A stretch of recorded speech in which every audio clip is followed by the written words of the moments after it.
All right. Hey, everybody. Welcome back to another episode of Game Time. I'm Kyle, your host. Today we have another system overview. This is a system called the Turbo Grafx 16. Kind of a fun little console here. Our friends worldwide might know it a little bit better as the PC engine, as it was called in Europe and I believe Japan as well, but here in the States called Turbo Grafx 16. So here on this episode, we're just going to go straight through here, kind of talk about the system here a little bit and show it off. First, we'll do a nice little tour of the system itself, kind of nice there. Tennis switch, channel 3, 4 switches right there. Here we have, actually this is kind of a weird, a power switch on off. That shows it's on, that shows it's off. One controller port. That's weird, isn't it? Just one controller port. Most, even the earlier consoles always had at least two. But there's a multi-tap you can use for this too. You can get up to 4 players, I think. But it's always kind of weird that just one controller mainly. Here's where your games will go. We'll show the games here in just a moment. Of course, NEC. Whoop, NEC right there. That's the company that made it. On the bottom, not a whole lot, just your standard bottom of the console whatnots and everything. Here's where the power cord will plug into, which is kind of weird. It's located right there, but why not? And in the back, maybe things for some expansions and whatnot. I'm not sure, I forget right off the top of my head, which is kind of what I'm doing here, if it ever had any expansions or used it. I think it did. I think it did have a CD attachment as well. So that might have went back there. So the PC engine / Turbo Grafx 16. Of course, NEC Corporation made it. It was released, I think here in the US about in the late 80s. I want to say like 89. I know it was released in Japan about 2 years before, so it actually took a while. It was made to mostly compete with the NES at the time, but you know, like anything that tried to compete with the NES, just didn't do as well. Worldwide, it sold right around 10 million units, so it did fine. It did fine. Only about 2.5 here in the US though, so not a great run, but whatever there. And it stopped, NEC stopped making these consoles in about mid-90s, 94, 95-ish. So there also was a TurboGrafx CD and PC Engine CD as well.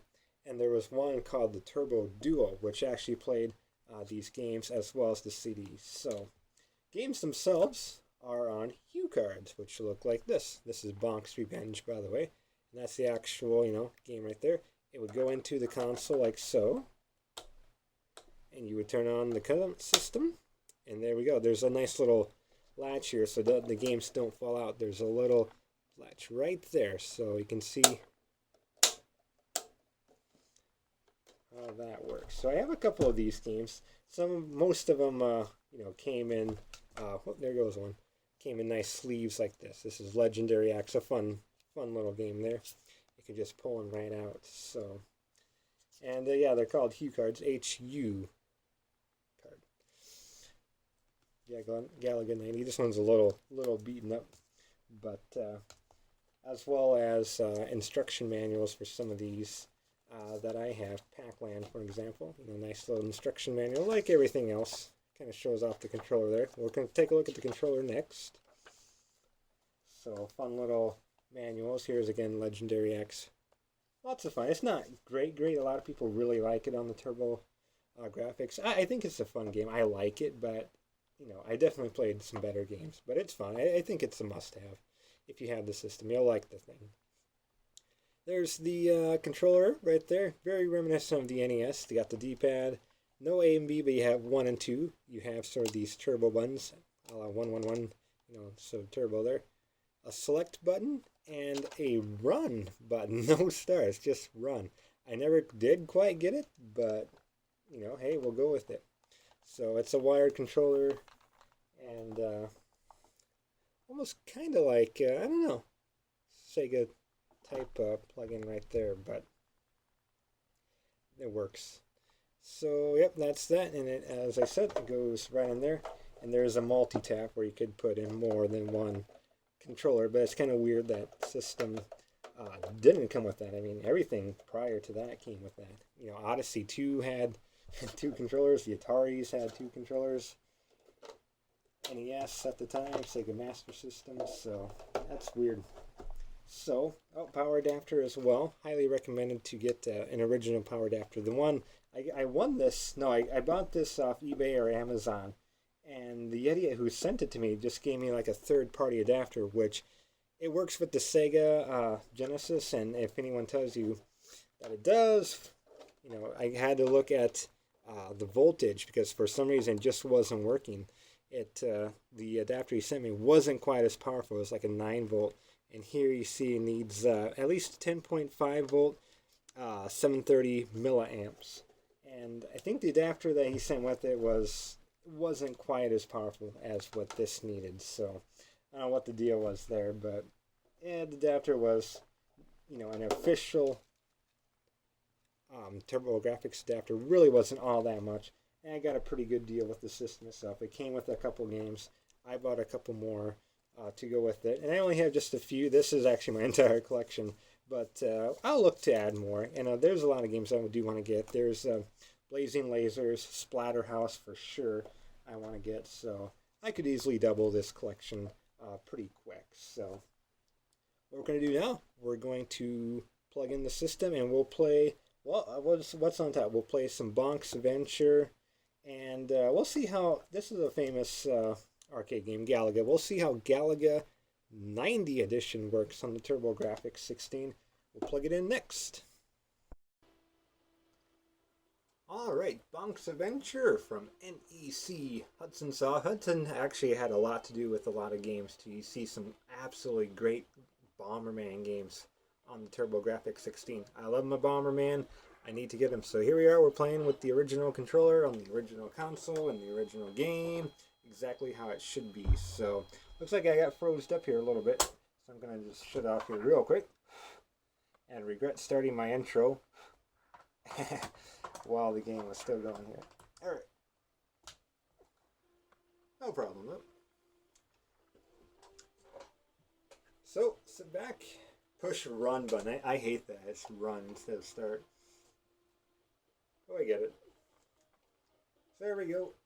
With a little big-headed dude, we can smash our head against enemies like that.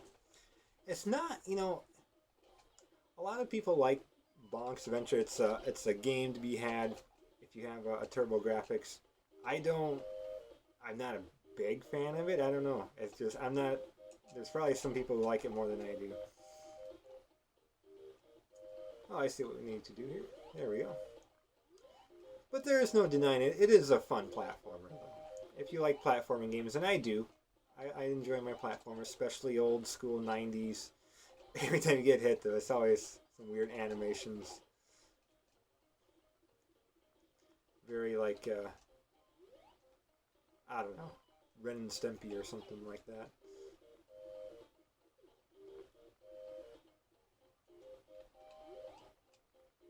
Oh, I need that. You can see pretty trippy game. Hey.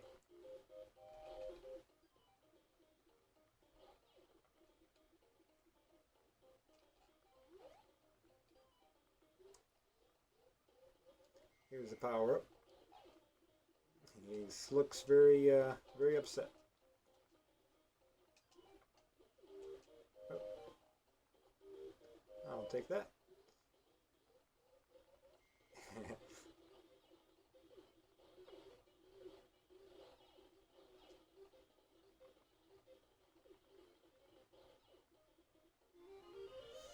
So there we go. There's at least one stage of Bonks Adventure. There was 2 Bonk games for the Turbo Grafx. I say 2 question mark. There might have been 3, but 2 that I know of. I know there was a Bonks Revenge as well. So you can kind of climb up and down like that. Oh, excuse me. Yeah, just look at his face. It's just so weird. Trippy game for sure. So I'll press the run button to pause our game. Let's play some Galaga 90 next. Here we go, Galaga 90. We'll push the run button to start. Anyone who loves the classic Galaga game, you know, you'll get what this is about. I'll turn the volume up just a little bit.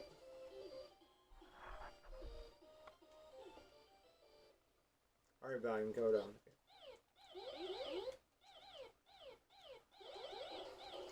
The widescreen kind of throws me off a little bit because Galaga is just more of a 4:3 ratio I'm used to. This is 16:9.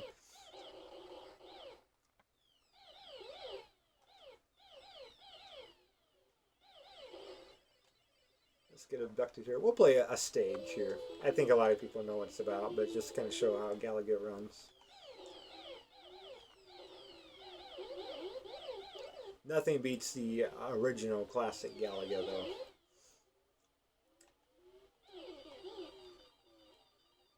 There we go. Well, okay, we'll do one more stage here with the dual ships here. I'll have a lot of fun. Never mind. But yes, in the whole Galaxian trilogy, there was Galaxian, which was the first one in the series. Then there was Galaga, of course. And then there was Gal Plus, which is not a very common one. I think I did a gameplay on my channel here. Definitely check out my other videos and see if you can find Gal Plus. It should be like an arcade hidden gems, something like that. Just not a very common one, but it plays similar to this. It's a little bit of a combination of this and Galaga, you know, the original Galaga. Definitely a lot of fun and very overrated, or underrated, excuse me. Underrated / overlooked is what I was getting at. So there we go. That's yeah, I love the music here. It's fun. The challenging stage. Lots of fun. So, yep, that's Galaga 90, and it's kind of what a little bit of an example of what some games look like on the Turbo Grafx 16. Definitely a very recommended system. It's so overlooked as well, and a good conversation piece too. If you have friends over, you say you want to play some classic games, they'll think, oh yeah, old school Nintendo, some Atari. You say, no, I want to play some Turbo Grafx 16. You'll definitely get a few WTF mates. Not a very common system, so. But a lot of fun, very, you know, very Super Nintendo-like, but with an NES controller. So, lots of fun here. So, Turbo Grafx 16, we saw some Bonks Adventure, Galaga 90, tons of great games again. Blazing Lasers is great. Legendary Axes is pretty good. Not one that I personally like, but one not. Splatterhouse is highly, highly recommended. Anytime you can get some Bomberman games, for sure get those. They work great on the Turbo Grafx. I don't know, Load Runner works very well. I love Load Runner. So thanks for everybody for watching. Give this a like, comment, subscribe, all that good stuff, because that's traditional. So thanks everybody for watching. We'll see you next time on Game Time.